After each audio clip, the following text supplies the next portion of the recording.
As editor-in-chief of Package Design magazine, I speak with some of the most brilliant thought leaders in the design, branding, and marketing of consumer packaged goods.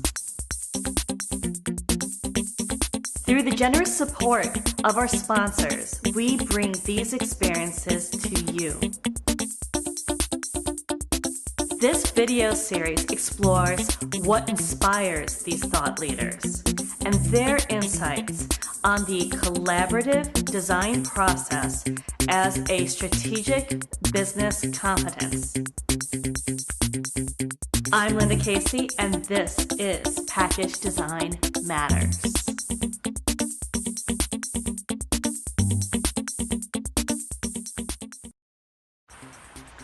I'm in Highland Park at the home of Jonathan Denham, current Vice President of Design at ConAgra Foods. And I'm experiencing a bit of deja vu because the first time I did a multimedia project in the packaging industry was with John. We did a podcast, and at the time John was with P&G. So as you can tell, John obviously has a lot of experience at some big brands, some big names in the CPG world. And we're just excited to have him on board and to be able to learn more about him, his story, his background, and how he's able to elevate design culture. And who better than John himself to tell the stories. So welcome, John. Can you tell me a little bit about your role at ConAgra? My role is delivering solutions, but it's also about helping them understand my language, the language of design. Yeah, there's so much about helping them understand the language of design, but then there's also the aspect of you having to learn their language, understanding the language of business. When I first started working at P&G, back in it feels like it's like millennia ago now, but it was the early 90s. I went to a training course because they're extremely well structured in that respect. And it was called financial training for non-financial people. And actually, at that particular point, I was working within R&D as an engineer. Mm-hmm. And I was like, I got to go to this course to at least have some understanding, because I'm talking with people all the time that are talking about the financial implications of what we're doing. So if I don't understand it, how can I have a conversation? How can I be at the table with them? And so that was the start of it. And I think of the times when I've had more impact and more influence, it's because I've understood the business much more thoroughly. If you, as a designer, you rarely, if ever, taught about that at school. Traditional brand building is linear.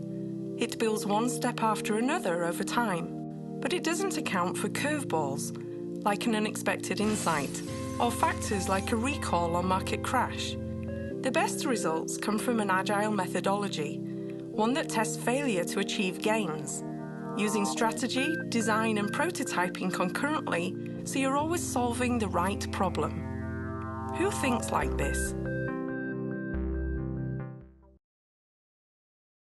You come out of college, as you said, not knowing as much about the business world, knowing that a job of a designer is more than just designing packages. It's so much more. It's communicating that information and collecting data, two things that probably young designers don't realize. That's right. It's interesting. I think there are two things that you're taught at college, which are tough to hold on to in the commercial world. One is like the sort of theoretical right way to do design. Understand what's going on around you. So you have to be in touch with, what consumers or customers are doing, and what's influencing them. And then how do you use that to start to create solutions? So there's that, which I think is reasonably well, from my experience anyway, reasonably well built into the education stream. But sometimes when you come into the commercial world, a lot of that process of understanding has been done for you. And so people will show up, say, okay, here's the order, go fulfill the order. And sometimes the order makes sense and sometimes it doesn't. So if you have to sort of step back for a second and say, what are we really trying to achieve?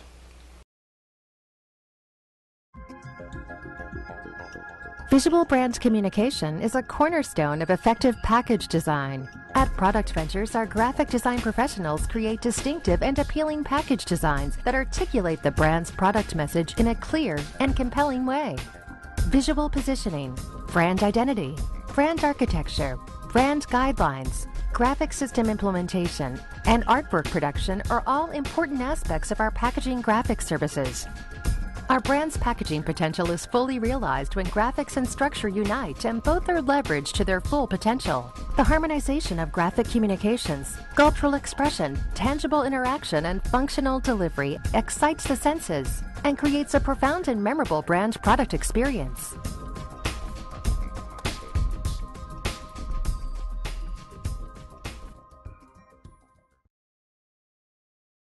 We've talked about the whole idea of, asking the right questions, not only like asking the right questions of as far as the consumer goes, but asking the right questions of the internal team and having that kind of bravery to kind of say, oh, this project has problems that go beyond let's refreshing it and giving it a brand new look. Sometimes great package design isn't the answer to a failing brand.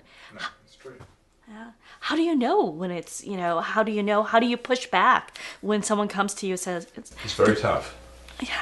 I can remember, and this was a very big deal at the time, and a great opportunity for me as well. It was really to run the R&D review with the CEO, design.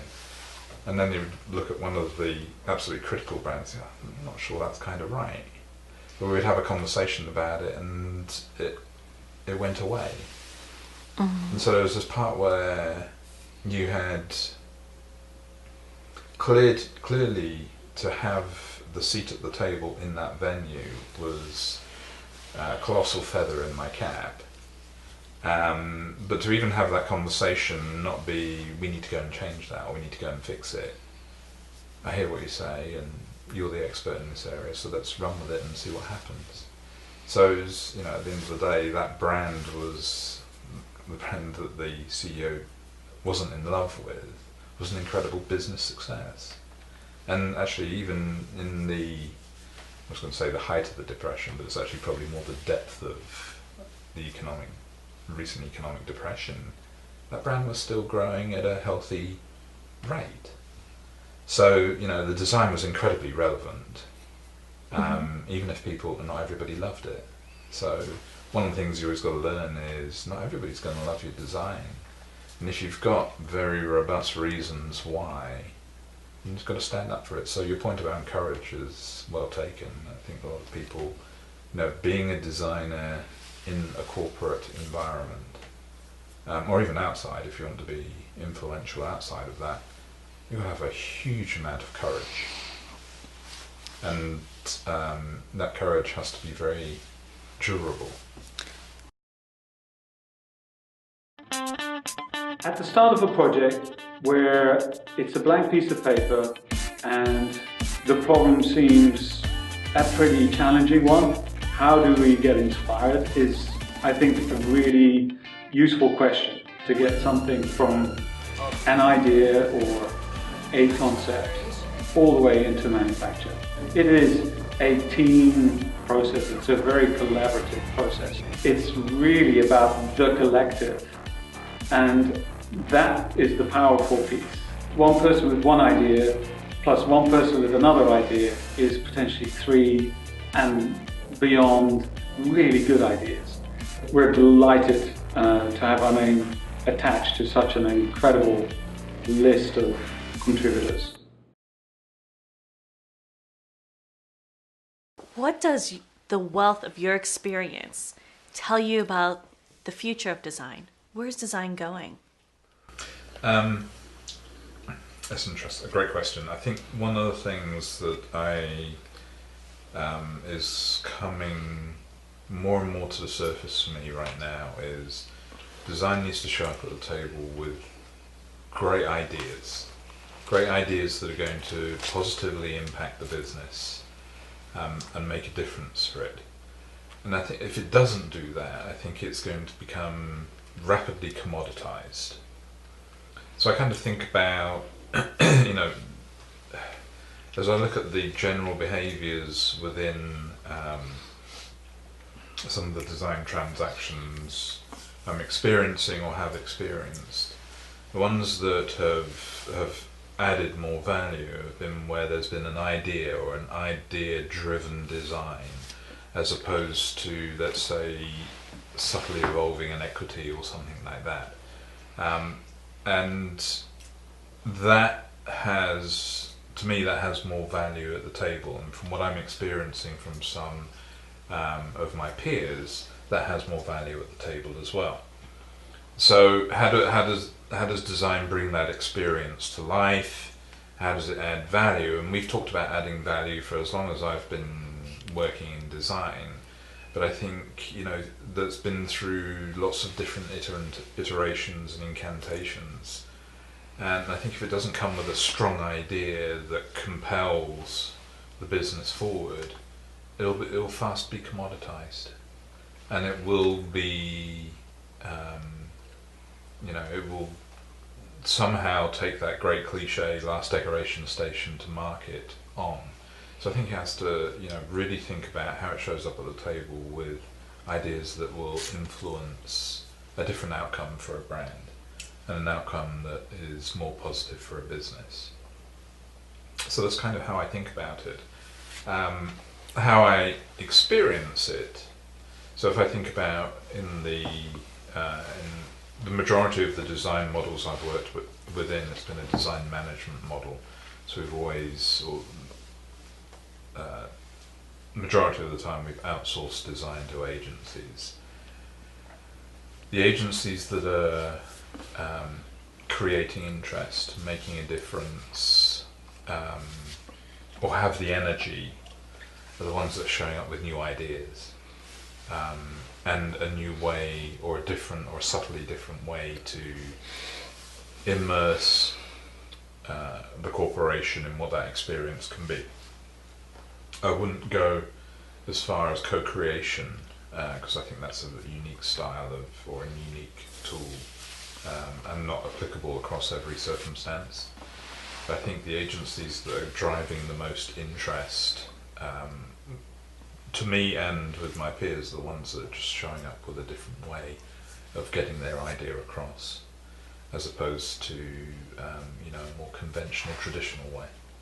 And I think that, you know, the internal design groups, whether it be design management or design studio, the external agencies have to think really long and hard about that. How do they show up and how do they influence that kind of end result? And I think if they don't, then it'll fast be low margin, low value. How do you measure the effectiveness of the designs? To me, that's simply about what I call the 5 golden rules, which is something I picked up along the way.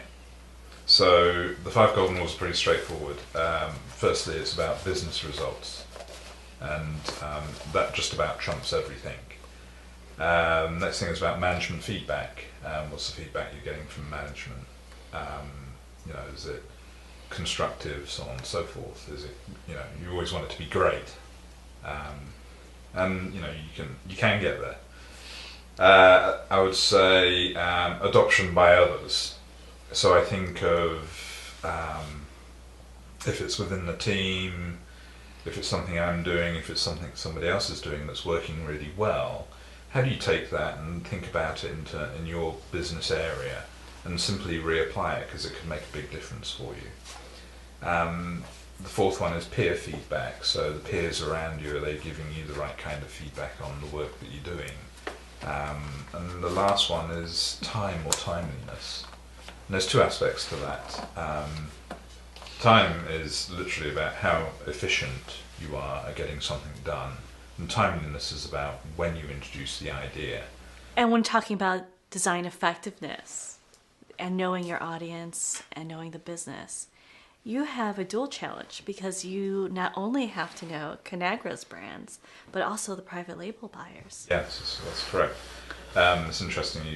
The biggest difference is we don't own it. Mm-hmm.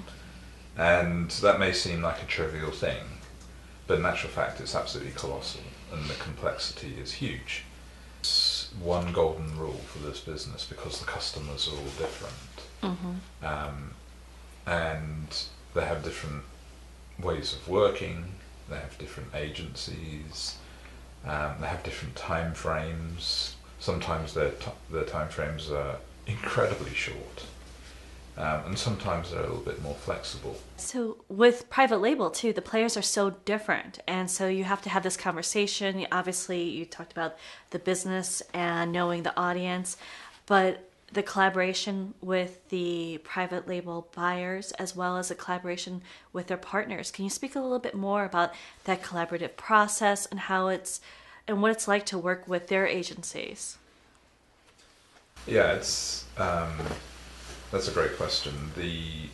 One of the things I think, coming from a sort of very consumer brand world into a private brand world, one of the friendships you have to build is with your salespeople. And because of the nature of what they do, they're not shy in coming forward. So it's a great opportunity. You just have to ride with it. Mm-hmm. And learn, spend some time in their shoes, look at how they're seeing things, and then, know your audience and figure out how to work with that. And they're also a great conduit for starting to talk to the customers, because typically, if I think in a consumer world, you would get very little exposure to the customer. You would hear the stories, but you rarely ever get a face-to-face meeting with them. And I think in private brands world, you have a much greater opportunity to do that at all stratas of the organisation. So for me, a lot of that has revolved around getting to know some of my opposites in other companies and understanding what's important for them, and having a two-way dialogue. So that two-way dialogue can take the form of, again, it varies according to who you're working with, so there's no one-size-fits-all. But there are some general things that you can sort of learn, and that if it's some of it's sort of fairly repetitive process. So with some customers, you get a weekly update, and you start to understand what they think our opportunities are, and then you take that, run with it, and understand what's really going on. And sometimes it's an opportunity for us to get better. Sometimes it's an opportunity for them to get better as well. But you have to be very, very tactful about how you pull that conversation off. That's why I always take a salesperson there. They're an interpreter and a bodyguard, which is helpful. The other thing is understanding who the resources they're using, and trying to figure out what are ways to network and build partnerships with them. And it's a tough thing to do because they're paid for by the customer, and so their allegiance at the end of the day is to whoever's paying them. So they're going to do what they're going to do, but how can you work with them to understand how to make the process better? What are the opportunities? Where can you push? Where do you need to back off? How do you communicate with them what looks like a process or an idea or thought that's going to make things run more smoothly? And it's something you build over time, because it's about relationship building. You're not in their business day to day, or you're not having face-to-face contact day to day. It's somewhat spasmodic. It could be a weekly, or it could be, I talk to somebody once or twice a year. Or if there's something that needs to be addressed urgently, then it could be multiple times an hour. So it just depends, and you need to have that flexibility to think about what does the customer need and how do you address it, but how do you learn from what you've just done and make it better next time. So there's fix the problem and let's have a conversation about how do we do it better. And that varies across across the portfolio. And what I love about you, John, is that you take all that feedback and you're very tactful in the way that you approach others, but you love that honest feedback. And sometimes even when people, not sometimes, you love it when people push back and are completely honest with you. Yeah, I always prefer honesty, as painful as it can be at times, and certainly I've experienced both. It feels unbelievably cliched that feedback is a gift. And a lot of people just cringe when they hear that phrase, but if you just, if you can figure out a way to manage the emotional side of it, then there's usually something there that you need to act on. So you asked me a question earlier on around what have I learned along the way. I firmly believe in having multiple mentors and using them as frequently as I can, as taxing as that can be for them. But that's something where you have the opportunity to sound off about ideas in a reasonably comfortable space, and you'll get some feedback, constructive, hopefully, that you can do something with, and you evaluate and act on it. John, you're well known for creating these superstar branding and design teams. So what's the key to your success? How do you build these great teams? At one point in my career, I went to an office that wasn't the office I was located in, but I had people in there that reported to me. And I sat down and I wanted to meet every single one of the team. They had a big team in this office. And so I had I can't remember, it was 15 minutes or 30 minutes, there's some amount of time where I met every single one of them, and it's all like back to back to back. And I had this lady come in and she was sitting in front of me and she was physically shaking, and I was like, well, what's the matter? And she said, I think you're here to fire me. I'm like, no, I'm here to find out what you're passionate about. And she said, oh, that's what nobody's ever asked me that question. And I said, well, it's important to me to understand that. And I said, so what are you passionate about? And she came back and said to me, I'm passionate about club stores. And I was like, yeah, it's interesting actually, because whenever I ask design managers what they're passionate about, club store is not usually something that rises to the top of the pile. And I said, so if you've got passion about it and you want to do something with it because it's relevant, it's a growing business area, what's stopping you? And so there was this sort of pregnant pause, and she said, well, I don't have any funding to do the work. I was like, okay, we can take care of that. What else is stopping you? And so we had this round of conversation, and I remember talking to a line manager afterwards, and a few months went by, didn't hear anything. A few months went by, it's not somebody I saw day to day or had any day-to-day conversations with, but I got a note from the business leaders that she was working with, and she'd redesigned, of course, going back away, I want to say it was Oreo packaging, but I could be wrong. It was certainly in that space, and the note I got from them was, what a great job that she's done, and we want to take some of the thinking and expand it across other parts of the business. And I was kind of like, one, how gratifying for me to have somebody sitting in front of me that's physically shaking because I think I'm about to fire her, so I'm like, God, I don't know where you got that rumour from, but it's not true. Actually, what I'm here to do is find out what you're passionate about, and she went and worked on what she was passionate about, and it made a difference for the business, and the business recognised it. So, great for her, and her contribution to the team, became that much more relevant, so she became, a happier employee. And everybody was happy. Frankly, everybody was happy because business results were better. And a lot of times when you're doing something wonderful, it's hard to realize that you're really accomplishing something great in that moment. Sometimes it takes a bit of hindsight, What is your proudest career achievement? I would agree with you. Sometimes I'm just thinking about the question. There are plenty of times along my career where I'm wondering if I'm actually having any kind of impact.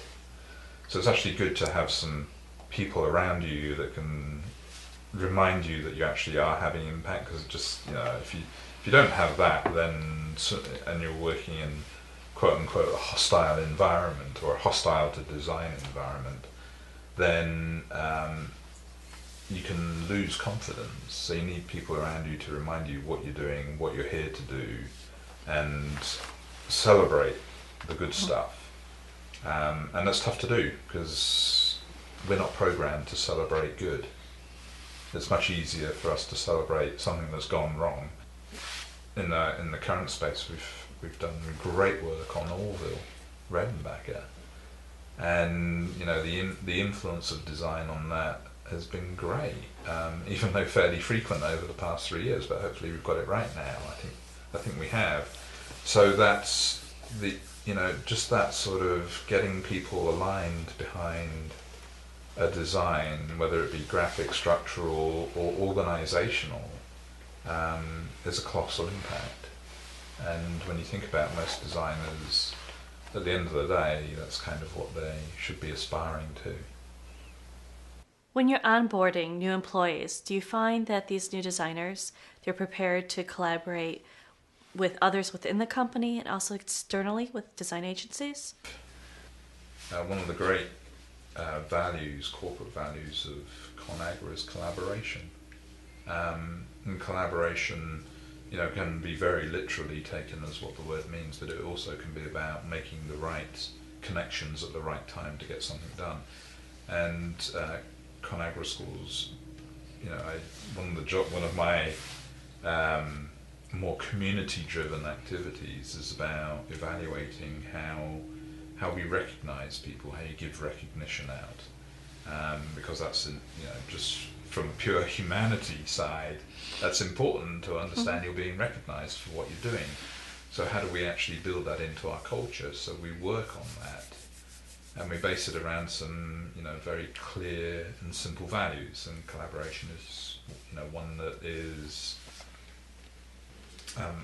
frequently scores very well and is highly encouraged within the culture. And is that one of the reasons you chose to join ConAgra? For me, there are some values around, is it a corporation that has value for and interest in doing something different with design? So if you feel that through the process or through what you see or hear, then that's a good thing, or at least in my book, it's a good thing. Some of the other things I think about are what are the brands or what are the businesses it has, and are there good stories there, or is there good opportunity to create stories? And I think one of the things I think very highly of ConAgra is it has brands with great stories. There's another, I think, an example that I'm proud of. And again, not necessarily because it's the most radical, different piece of design that I've ever done in my portfolio or that other people will see, but what was important about it was, at the time, the business was thinking about, wasn't actually thinking about redesigning, didn't really have a sort of strong roadmap for what it should do, even though the brand name has a terrific story behind it. It's I don't know if you know, but the brand came out of the fact that a former CEO of ConAgra had a life-threatening moment in his life, and he had to radically change his diet, his whole routine, and so he did, and out of it it gave birth to the brand Healthy Choice. So it has this tremendous authenticity story behind it, and it's in a category where frozen food is not necessarily the most relevant or glamorous category, for consumers today. So we went and figured out, what's important to consumers, what do they want to see out of this, what's critical, and so out of it came, a complete relaunch of the line with a new design that was segmented according to different consumer needs, and it's done, a good job in stabilising that business when a lot of other brands are struggling in it. So that's a great example. I'm proud of. Maybe not the most dramatic piece of design, but it certainly has helped the business. So the brand, I think, has a colossal and phenomenal rich heritage of Chef Boyardee, which is a very value-based brand, especially today.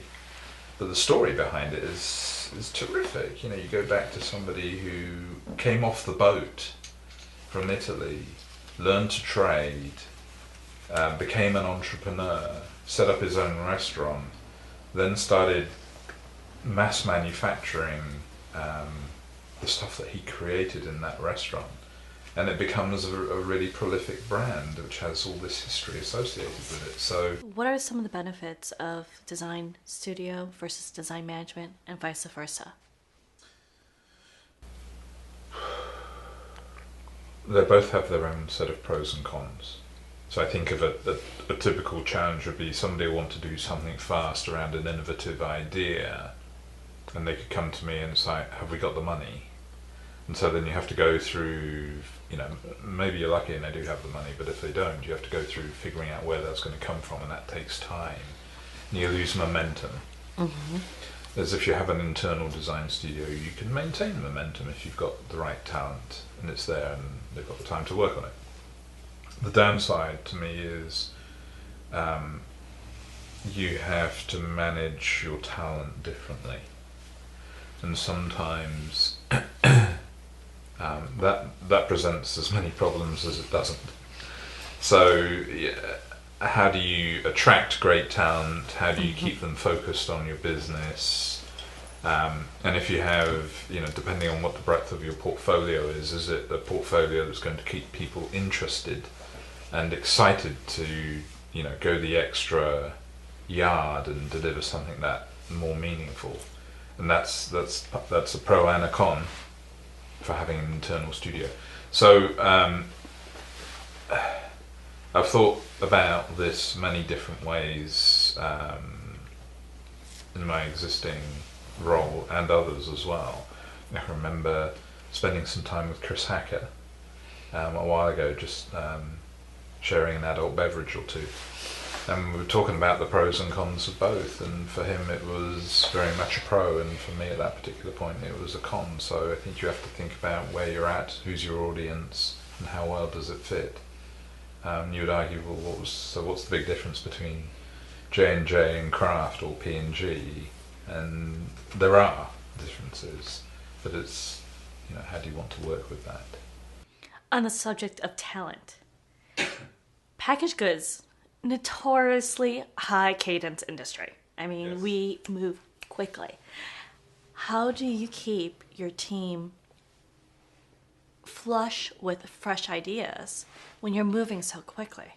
One of the things that I think we do, or we're getting much better at, is providing inspiration on a going basis. Inspiration to the team, inspiration beyond that. Beyond that being to other sort of cross-functional partners, around just thinking differently.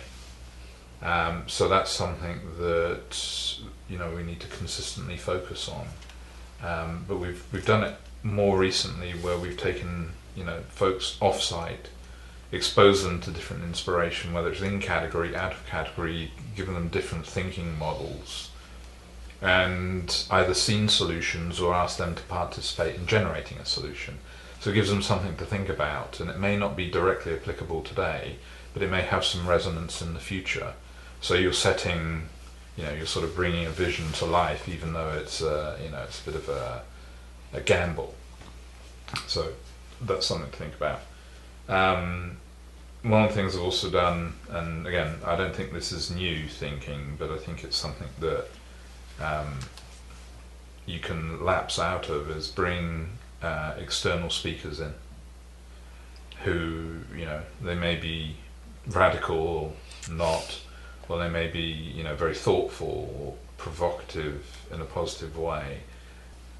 The issue of burnout, which you know, I can think of from personal point of view at different times in my career, sometimes at different times of the day, depending. I was kind of thinking about, you know, what do you do? And I was like, enforce a timeout. So, you know, what could you do there? Well, sometimes if you've been working in a business too long, and in certain organisations you have the flexibility to take people from one space and move them into another. You know, I had a great manager who did that for me, and I was very reluctant for it to happen until it was basically, you know, okay, this is happening, you're gonna like it, just try it. And, you know, I was in that role for 3 years and I had a great time. So when I came back to the role that I originally was on the path to, at least if it was just in my mind, I was much more energized and invigorated to take it on. I wasn't burnt out. So what do you do outside of the office to nurture your ability to innovate and create? It's becoming a ever tougher challenge because time becomes so much more compressed. I enjoy travel. I don't do as much of it as I used to, and at the end of the day, what am I now? A legal alien in this country. I think that's my official term. So I'm not a citizen of the United States, even though I've lived here. But I've travelled a lot within and outside of it, and that really inspires me. Getting to the place, arriving at the place inspires me, not the experience of getting to. So once I'm there, I find that really compelling. You know, I'm one of the worst readers on the planet, which might disappoint you a bit, but just, you know, I'm terrible at it. And one of the things I admired about Claudia was she was a voracious reader. And some of my peers I've observed have been voracious readers as well. So I try and give myself 20 minutes to half an hour a day, and discipline is one of my strongest challenges personally, to just read stuff. And it could be related directly to the discipline, it could be not related to the discipline. You know, I've subscribed to a number of trend sites, a number of chat, you know, design chat, innovation chat things, whether it be on LinkedIn or other formats, where you can observe conversations, observe discussions, see what's going on. The trend stuff is great because you're seeing what's happening in a different category or a different business. And that's inspiring and keeps, you know, just, okay, there's something that's going on over here. What if we took that idea and applied it over here? Would that make a difference? So it keeps you mentally alert. And, you know, I've actually listened to more books than read books in recent times because I have a long commute. So you know, I have 45 minutes of dead time in a car, so I can listen to music, talk to people on the phone, or listen to books. And so actually the amount of books that I've read in recent times has just escalated dramatically. So thank you iTunes for that, or their competitors. So that's been great. You know, I have 2 9-year-old kids. They're a great time in their life, so seeing how they evolve. The chore always seems to be doing their homework. The enjoyment stuff is watching and or playing football and hoping that I'm still young enough to keep up with them. So that's pretty inspiring. And do either of them golf? One of them does, or is trying to. So now I have to allocate some time to that, because that used to be my complete breakaway. So that was, you know, I had very little to do with design or anything related to that, even though there are plenty of good brands there and you can evaluate their design. But it was, there aren't that many designers who are golfers, so it gets you completely away, and that actually re-energizes. From time to time I dabble with pottery, but as you probably well remember, my father was when he was alive, he was a sculptor and a painter, and he threw pots as well. He was way better than I would ever hope to be, so it's kind of fun, but not a big pastime. What strategies and systems do you have in place to make sure your team is asking the right questions versus designing for design's sake? That's a great question. We've been through some great, almost hate the word learnings these days, but it seems most appropriate over the past year, and it's started to significantly change how we assess design. And it was as simple, we call it a 3D model. And it was about, is what you're doing distinct?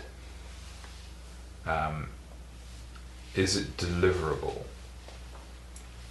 And most importantly, is it desirable? You talk about systems and strategies. Here's a baseline value. If this is not distinct, if it's not desirable, if it's not deliverable, then it's probably not worth spending too much time on. And that, again, speaks to the earlier conversation about burnout, making sure that you invest your time in the right things. So you read a design brief, which is like the hot project of the moment. You just think of those values and just say, what are we really trying to achieve here, and have you thought this through? And sometimes it's the last thing a design manager wants to hear, because he or she is being held accountable on timing of a project. Mm-hmm.